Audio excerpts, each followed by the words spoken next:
Hello everyone, chemistry hub the study of transformation में आप सबका स्वागत है। आज हम केमिस्ट्री के जो बेसिक टॉपिक में से एक न्यू टॉपिक लेकर आए हैं आपके सामने, जो है कैटालाइट्स, उत्प्रेरक। कैटालाइट्स क्या होते हैं, उत्प्रेरक क्या होते हैं, इनका केमिकल रिएक्शन में क्या इम्पोर्टेंस है, क्या इनके बिना केमिकल रिएक्शन कंप्लीट होगी या नहीं होगी, उसके ऊपर आज अपन डिस्कस करेंगे। तो चलते हैं अपन केमिस्ट्री के एक न्यू टॉपिक की तरफ, कैटालाइट्स, उत्प्रेरक। सबसे पहले तो अपन जानते हैं कि कैटालाइट्स, उत्प्रेरक होते क्या हैं, उसके बारे में अपन स्टडी करते हैं। तो substance which can change the rate of reaction, वह सब्सटेंस जो क्या होता है, केमिकल रिएक्शन के वेग को क्या कर देता है, उसके रेट को क्या कर देता है, चेंज कर देता है। But itself remain unchanged after completion of the reaction, लेकिन रिएक्शन फिनिश होने तक उसमें कुछ भी खुद में स्वयं में कोई भी परिवर्तन नहीं आता है। जो खुद होता है वो अपरिवर्तित रहता है, अनचेंज रहता है। उनको क्या बोलते हैं, कैटालाइट्स, उत्प्रेरक बोलते हैं। कि वे पदार्थ जो रासायनिक अभिक्रिया के वेग को परिवर्तित कर देते हैं लेकिन स्वयं अपरिवर्तित रहते हैं, उत्प्रेरक कहलाते हैं। Substance which can change the rate of reaction but itself remain unchange after completion of the reaction, वही सब्सटेंस जो क्या करते हैं, केमिकल रिएक्शन की रेट को चेंज कर देते हैं लेकिन खुद क्या होते हैं, अनचेंज होते हैं रिएक्शन फिनिश होने तक, उसको बोलते हैं कैटालाइट्स, उत्प्रेरक। और इस घटना को क्या बोलते हैं, उत्प्रेरण बोलते हैं, कैटालाइसिस बोलते हैं। इस घटना को कैटालाइसिस, उत्प्रेरण कहते हैं। तो ये तो हो गई उत्प्रेरक जो है कैटालाइट, उसकी डेफिनेशन। अब अपन कुछ एग्जाम्पल के थ्रू समझते हैं कि कैटालाइट्स होते क्या हैं। जैसे एग्जाम्पल नंबर अगर अपन ले 1, एग्जाम्पल नंबर 1 में अपन ले तो N2 + 3H2 नाइट्रोजन और हाइड्रोजन की रिएक्शन करवाते हैं। तो जो अमोनिया का फॉर्मेशन होता है 2NH3, जो ये अमोनिया बचती हैं, इस अमोनिया के अंदर कैटालाइट्स का यूज़ होता है। उस कैटालाइट्स के थ्रू ही ये रिएक्शन कंप्लीट होती हैं। और इसमें जो कैटालाइट्स का फॉर्म होता है वो क्या होता है, Fe जो होता है, जो आयरन होता है Fe, वो कैटालाइट्स रूप में इसमें इस रिएक्शन के अंदर उसका यूज़ किया जाता है। तो ये first reaction. Reaction number 2, example number 2 लेते हैं। एग्जाम्पल नंबर 2 में अपन एक और एग्जाम्पल लेते हैं, जैसे कि नाइट्रिक एसिड, ये लेते हैं 4NH3, अमोनिया लिया है 4 अमोनिया के मॉलिक्यूल्स, उसकी रिएक्शन करवाते हैं 5O2, ऑक्सीजन के साथ उसकी रिएक्शन करवाते हैं। किसकी प्रेजेंस में करवाते हैं, यहाँ कैटालाइट कौन सा होगा, यहाँ कैटालाइट जो होगा वो होगा Pt होगा, और इसका टेम्परेचर जो होगा 800 डिग्री सेल्सियस होता है। तो ये Pt कैटालाइज का यूज़ किया जाता है इसमें। तो इससे जो बनता है 4NO, 4 मॉलिक्यूल्स तो बनते हैं नाइट्रिक ऑक्साइड के, और 6 मॉलिक्यूल्स बनते हैं वाटर के। तो ये क्या है, नाइट्रिक ऑक्साइड, ध्यान रखना इसका नाम जो होता है नाइट्रिक ऑक्साइड होता है। लिख लेते हैं NITRIC, नाइट्रिक ऑक्साइड।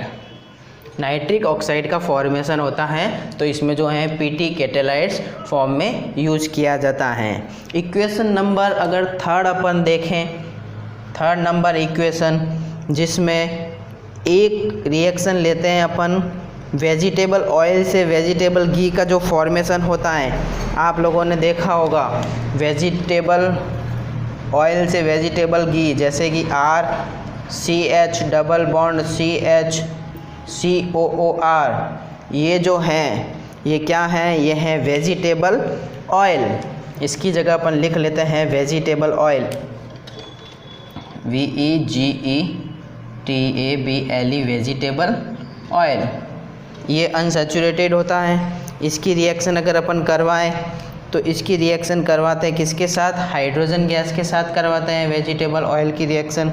और हाइड्रोजन गैस के साथ अगर इसकी रिएक्शन करवाते हैं तो क्या बनता है, वेजिटेबल घी बनता है, RCH2COOR, ये जो है वेजिटेबल घी बनता है, वेजिटेबल घी।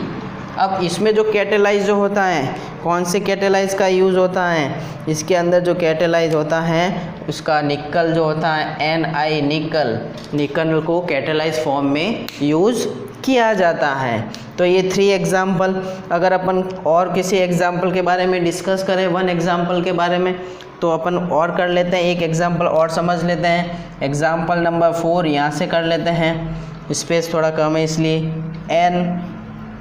NCH2 डबल बॉन्ड CH2, ये जो होता है ये होता है एथीन होता है। एथीन का फॉर्मूला है ETHENE, ये होता है एथीन।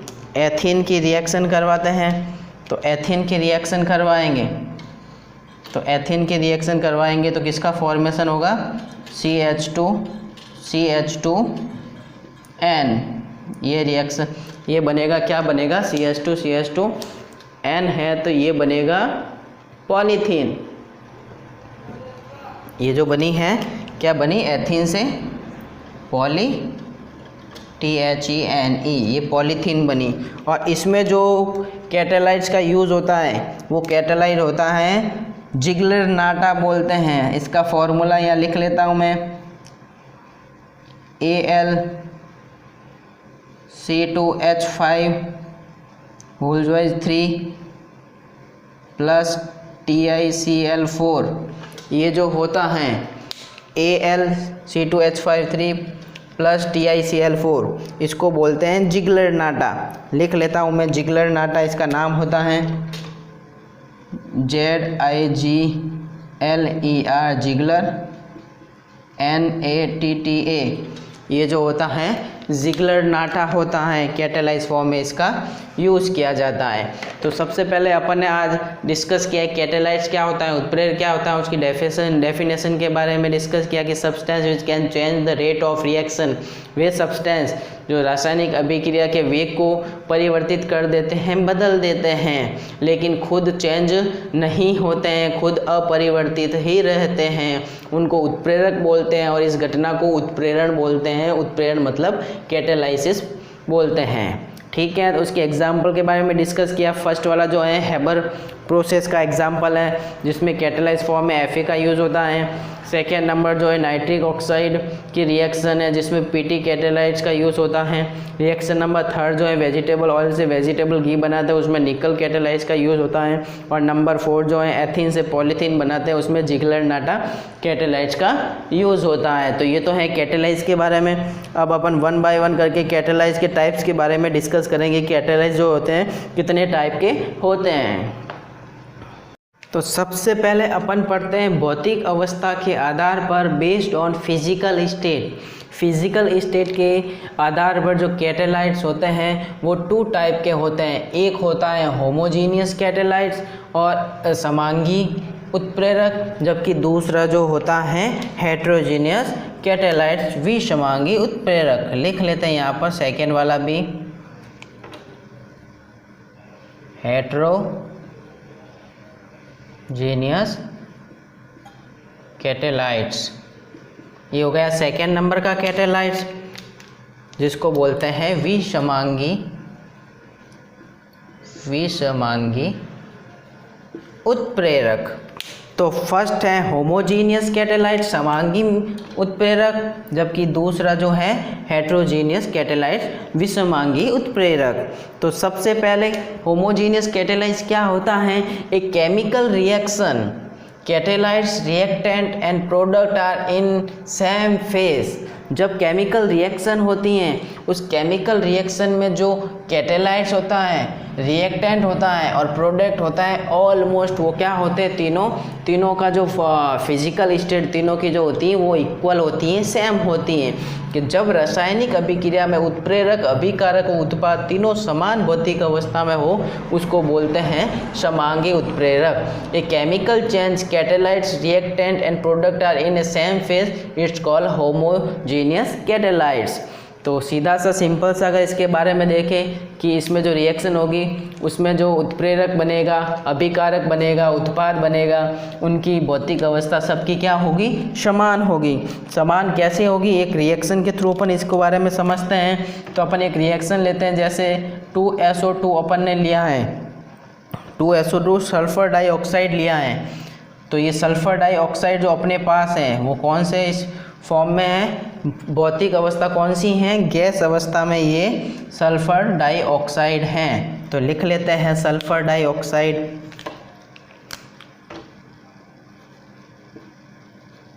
सल्फर डाइऑक्साइड, ये जो सल्फर डाइऑक्साइड किस फॉर्म में है, गैस फॉर्म में है, मतलब इसका जो फिजिकल स्टेट कैसी है, गैस है।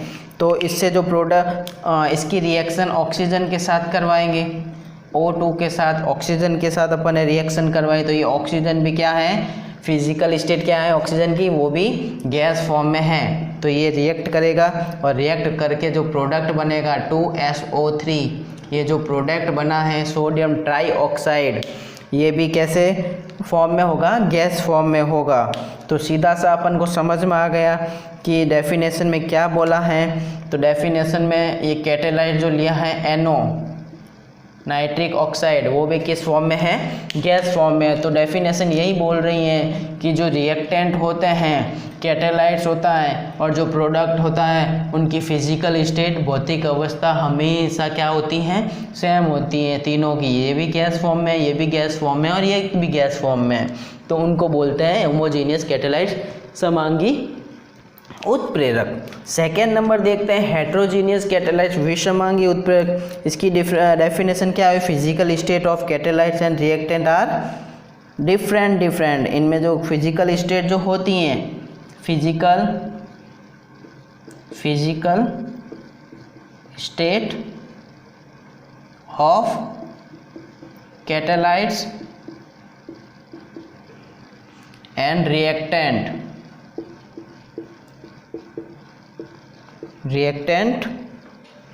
Are different.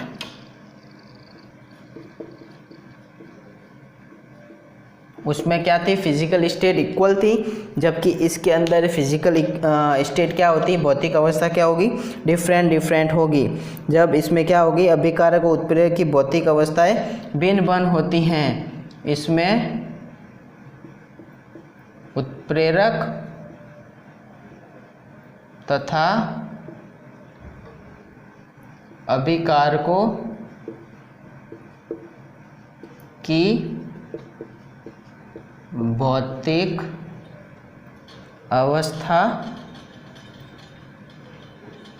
भिन्न होती है। ये हो गई इसकी परिभाषा। हेट्रोजीनियस कैटालाइट्स, विषमांगी उत्प्रेरक किसे बोलते हैं, physical state of catalysts and reactant are different. किसी रासायनिक अभिक्रिया में उत्प्रेरक और अभिकारकों की भौतिक अवस्था क्या होती हैं, भिन्न होती हैं, और जिनकी भौतिक अवस्था भिन्न होती है वो क्या कहलाते हैं, विषमांगी उत्प्रेरक या हेट्रोजीनियस कैटालाइट्स कहलाते हैं। इसको भी अगर अपन कोई भी रिएक्शन के थ्रू समझें तो अपन लेते हैं N2 नाइट्रोजन। ये N2 जो है गैस फॉर्म में होती है नाइट्रोजन, इससे रिएक्शन कराएगा H2 हाइड्रोजन जो है ये भी गैस फॉर्म में है। ये तो हो गए दोनों अभिकारक। अपन इसकी रिएक्शन करवाते हैं और रिएक्शन करवाने से जो 2NH3 प्रोडक्ट बना है वो भी गैस फॉर्म में होता है, तीनों गैस फॉर्म में है। तो इसमें क्या बोला है, इनमें उत्प्रेरक और अभिकारकों की भौतिक अवस्था भिन्न होती हैं। तो ये जो उत्प्रेरक होंगे, इसमें जो उत्प्रेरक हैं, Fe जो उत्प्रेरक का यूज़ किया है अपन ने, वो Fe जो होता है सॉलिड स्टेट में होता है। इसकी फिजिकल स्टेट क्या होती है, Fe की सॉलिड होती हैं। तो सीधा सा डेफिनेशन में physical state of catalysts and reactant are different. Catalysts देखो इसकी कैटालाइट्स की फिजिकल स्टेट अलग है, जबकि रिएक्टेंट की फिजिकल स्टेट अलग अलग होती हैं। तो ये हैं भौतिक अवस्था के आधार पर based on physical state. 2 type के होते हैं, होमोजीनियस समांगी कैटालाइट्स, हेट्रोजीनियस कैटालाइट्स, विसमांगी कैटालाइट्स। सेकेंड टाइप जो पढ़ते हैं अपन कैटालाइट्स उत्प्रेरक के बारे में, तो सेकेंड जो होता है उसको कैटालाइट्स को किसके आधार पर डिवाइड कर रखा है, इसमें लिखा है based on their action, based on their action के हिसाब से, based on their action. Based on their action मतलब क्रिया के आधार पर जो होते हैं कैटालाइज कितने टाइप के होते हैं उसके बारे में अपन डिस्कस करेंगे। क्रिया के आधार पर जो कैटालाइज होते हैं कितने प्रकार के होते हैं, बेस्ड ऑन देयर एक्शन।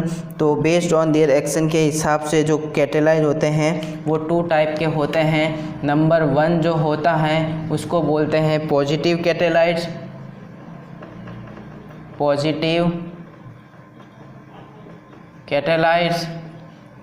कैटालाइट्स जिसको अपन लिख सकते हैं धनात्मक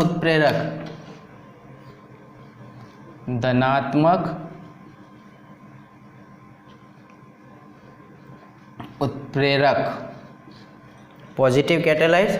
और सेकेंड जो होता है वो होता है नेगेटिव कैटालाइट्स। तो सेकेंड वाले का भी लिख लेते हैं अपन, सेकेंड जो होता है गैप छोड़कर कि सेकेंड कौन सा होता है। ये सेकेंड यहाँ थोड़ा सा इस पर छोड़ देते हैं, NEGA नेगेटिव कैटालाइट्स। ये हो गया सेकेंड नेगेटिव कैटालाइट्स जिसको बोलते हैं नकारात्मक उत्प्रेरक, नकारात्मक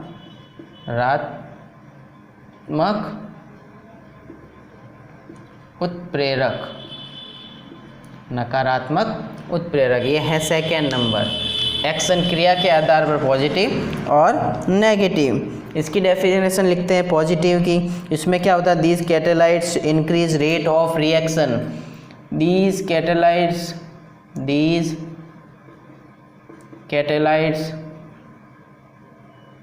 इंक्रीज रेट ऑफ रिएक्शन। सीधा सा है, सिंपल सा है। ये क्या करते हैं, रासायनिक अभिक्रिया के वेग को बढ़ाने वाले उत्प्रेरक होते हैं। रासायनिक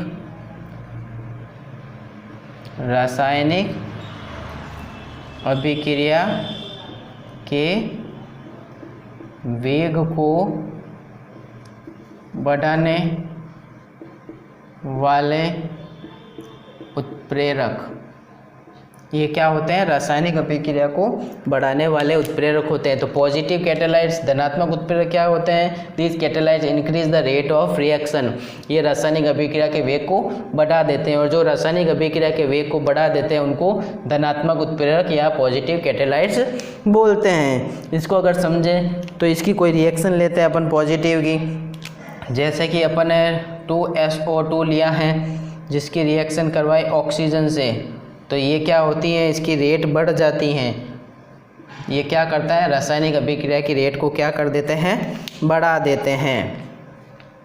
रासायनिक अभिक्रिया की रेट को बढ़ा देता है। ये जो NO कैटालाइट्स हैं ये रासायनिक अभिक्रिया की रेट को बढ़ा देता है। फिर चलते हैं अपन सेकेंड वाले में, नेगेटिव ऋणात्मक। तो इसकी अगर डेफिनेशन लिखें, this catalysts decrease rate of chemical reaction. इसका ऑपोजिट, दीज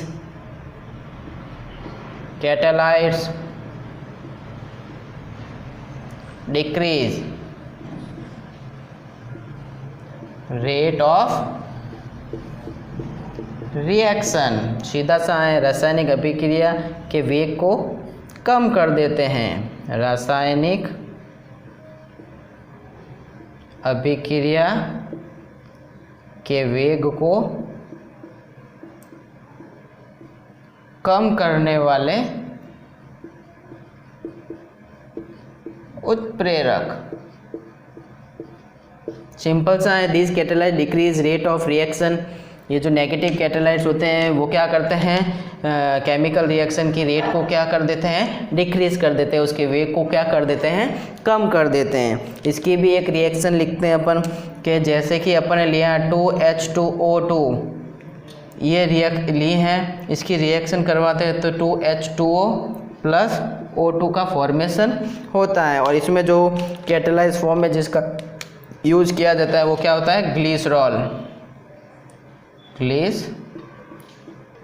ग्लिसरॉल का यूज़ किया जाता है कैटालाइज फॉर्म में। तो ये है बेस्ड ऑन दी रिएक्शन, क्रिया के आधार पर कैटालाइज 2 टाइप के होते हैं, पॉजिटिव कैटालाइज धनात्मक और नेगेटिव कैटालाइज ऋणात्मक। पॉजिटिव कैटालाइज केमिकल रिएक्शन की रेट को इंक्रीज कर देते हैं, उसके वेग को बढ़ा देते हैं, जबकि नेगेटिव कैटालाइज जो होते हैं केमिकल रिएक्शन की रेट को क्या कर देते हैं, डिक्रीज कर देते हैं, उसके वेग को क्या कर देते हैं, कम कर देते हैं। नंबर थर्ड जो है, जिसको बोलते हैं ऑटो कैटालाइट्स। ऑटो कैटालाइट्स मतलब स्वतः उत्प्रेरक। ये क्या करते हैं, स्वतः उत्प्रेरक लिखा है, मतलब ये उत्प्रेरक की तरह काम करते हैं, खुद ही उत्प्रेरक का वर्क करते हैं ऑटो कैटालाइट्स। जैसे when product form in a chemical reaction itself behave as a catalysts, जो प्रोडक्ट का फॉर्मेशन होता है, लिख लेते हैं पहले definition. When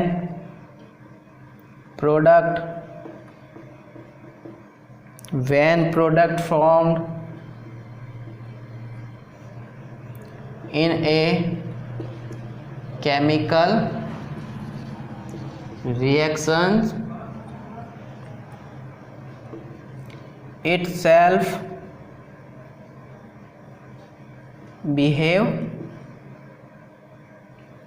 as a catalyst।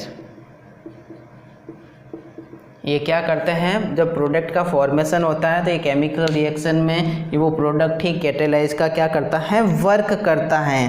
तो अगर अपन इसको हिंदी में इसकी परिभाषा लिखें तो जब किसी रासायनिक अभिक्रिया में बना उत्पाद, जब किसी रासायनिक अभिक्रिया में बना उत्पाद स्वयं ही उत्प्रेरक का कार्य करता है। उत्पाद स्वयं ही उत्प्रेरक का कार्य करता है, तो उसको क्या बोलते हैं, स्वतः उत्प्रेरक या ऑटो कैटालाइट्स।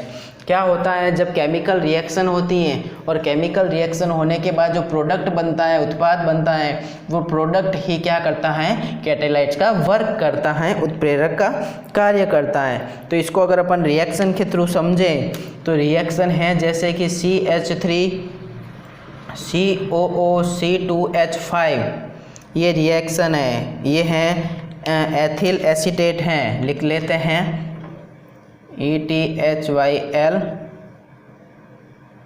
ACETATE, एथिल एसीटेट हैं। इसकी रिएक्शन करवाते हैं अपन वाटर के साथ, H2O के साथ, तो इससे जो प्रोडक्ट बनेगा CH3COOH और क्या बनेगा C2H5OH। तो ये जो एसिटिक एसिड बना है, ये एसिटिक एसिड ही क्या करेगा, कैटालाइट्स का वर्क करेगा। ये एसिटिक एसिड ही क्या करेगा, कैटालाइट्स का वर्क करेगा। जो सीधा सा सिंपल सा है, प्रोडक्ट बनने के बाद प्रोडक्ट ही जो होता है कैटालाइट्स का वर्क करता है, उत्प्रेरक का कार्य करता है। तो पहले क्या होता है, रिएक्शन की स्पीड कम होती है, ये रिएक्शन करवाते हैं एथिल एसीटेट की वाटर के साथ रिएक्शन करवाते हैं तो इसकी स्पीड कम होती है, रेट कम होती हैं। लेकिन जैसे ये प्रोडक्ट बनता है, एसिटिक एसिड बनता है, तो एसिटिक एसिड बनने से उस जो केमिकल रिएक्शन की जो रेट होती है वो इंक्रीज होती है, बढ़ जाती है। तो एसिटिक एसिड ही कैटालाइट्स का वर्क करता है, जो प्रोडक्ट ही कैटालाइट्स का वर्क करता है। ये नंबर थर्ड जो है ऑटो कैटालाइट्स। इसी के अंदर जो नंबर 4 है जिसको बोलते हैं अपन जैव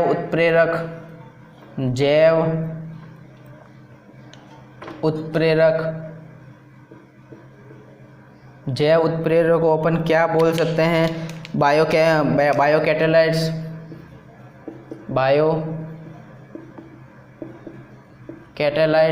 बायोकैटालाइट्स जो होते हैं जैव उत्प्रेरक। नंबर 3 पे पढ़ा अपन ने ऑटोकैटालाइट्स। तो जैव उत्प्रेरक क्या होते हैं? जैव रासायनिक अभिक्रिया की गति को बढ़ाने के लिए जो पदार्थ काम में लिए जाते हैं उसको बोलते हैं जैव उत्प्रेरक। जैव रासायनिक अभिक्रिया की गति को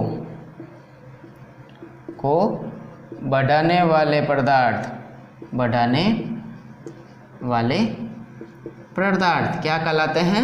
जैव उत्प्रेरक या बायोकैटालाइट्स कहलाते हैं। सिंपल सा है, इन केमिकल रिएक्शन, ठीक है, जैव उत्प्रेरक इन केमिकल रिएक्शंस जो केमिकल रिएक्शन की रेट को क्या कर देते हैं? इंक्रीज कर लेते हैं।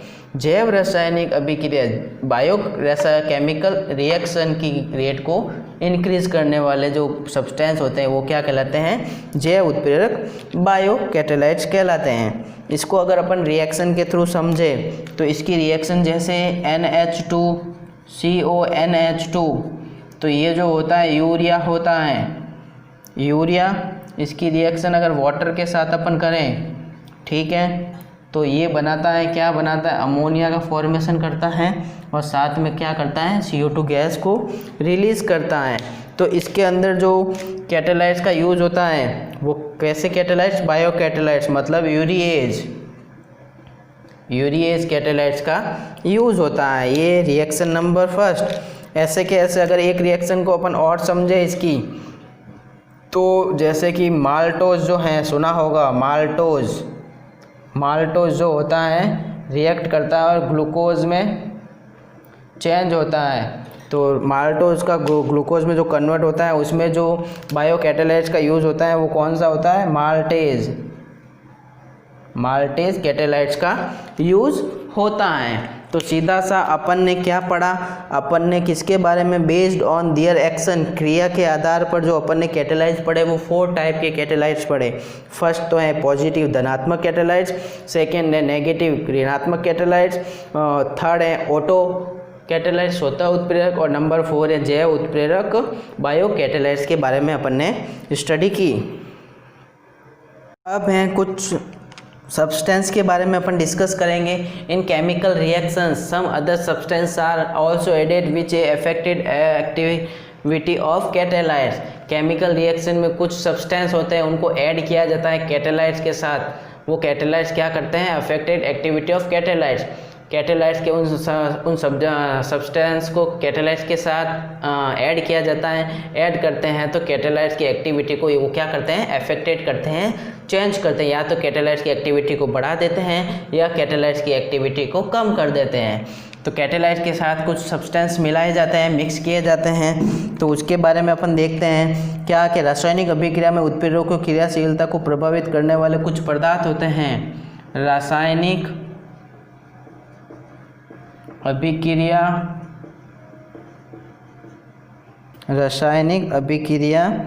में उत्प्रेरकों की क्रियाशीलता को बढ़ाने वाले पदार्थ, रासायनिक क्रियाशीलता को बढ़ाने वाले नहीं, प्रभावित करने वाले को प्रभावित करने वाले पदार्थ होते हैं। कौन कौन से होते हैं? केमिकल रिएक्शन रासायनिक अभिक्रिया में उत्प्रेरक जो हैं कैटालाइट्स की जो एक्टिविटी को कौन अफेक्टेड करते हैं, उन पदार्थों के बारे में, उन सब्सटेंस के बारे में अपन स्टडी करेंगे। तो नंबर 1 जो हैं, जैसे कि नंबर 1 लेते हैं अपन catalytic promoter. Catalytic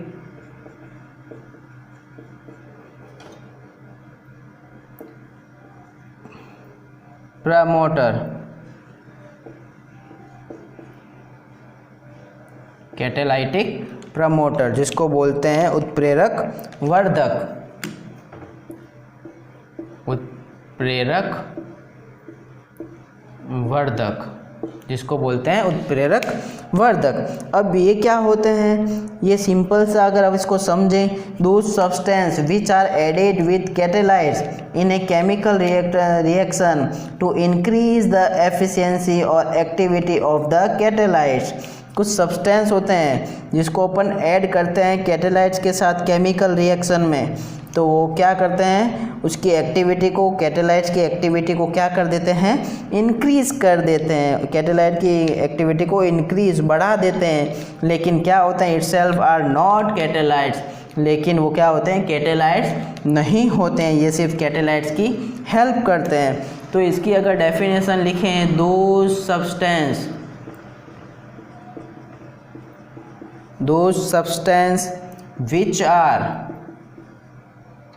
which are added with catalytes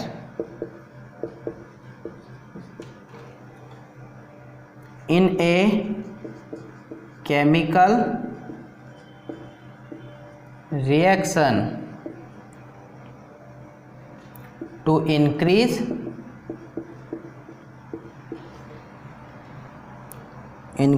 the efficiency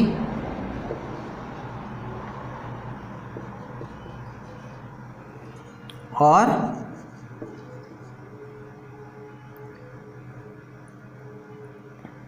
activity of कैटेलाइट्स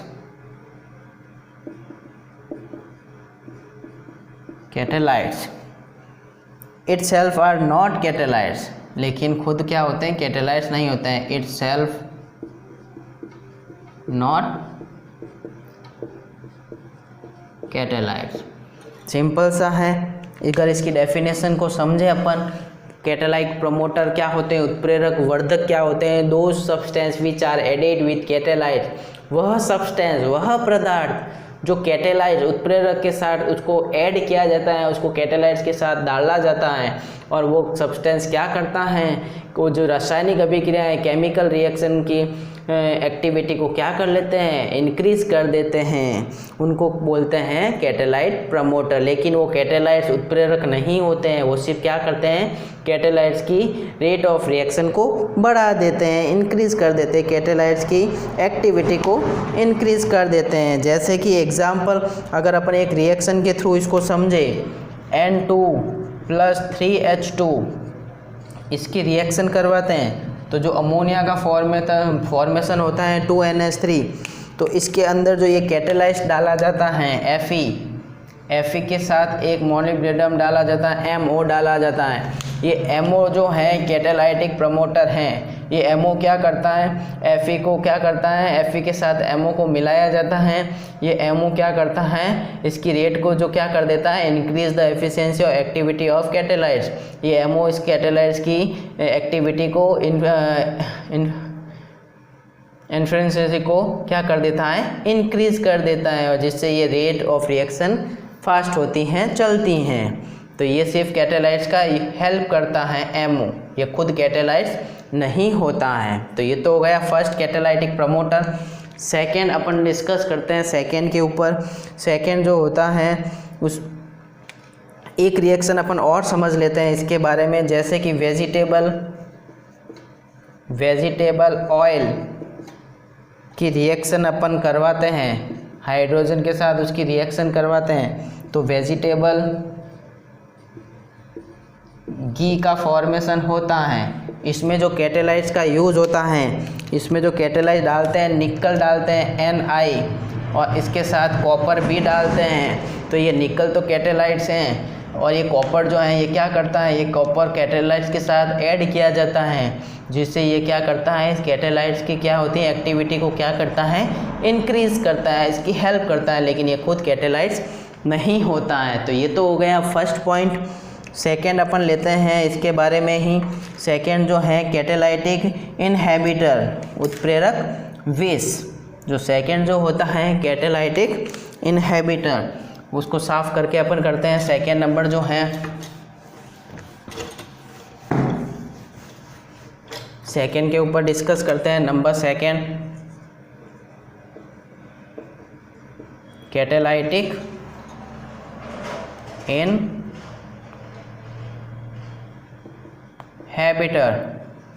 catalytic inhibitor जो होता है, जिसको अपन बोलते हैं उत्प्रेरक विष, उत्प्रेरक विष भी बोल सकते हैं। तो ये भी जो है कैटालाइट्स के साथ मिक्स किया जाता है। Those substance decrease the efficiency of catalysts and decrease the rate of reaction. ये उत्प्रेरक की क्रियाशीलता को क्या कर देते हैं, कम कर देते हैं। तो इसके बारे में अगर अपन लिखें, दो substance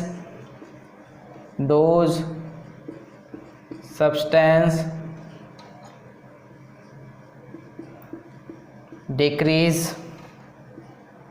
the efficiency of catalytes and decrease the rate of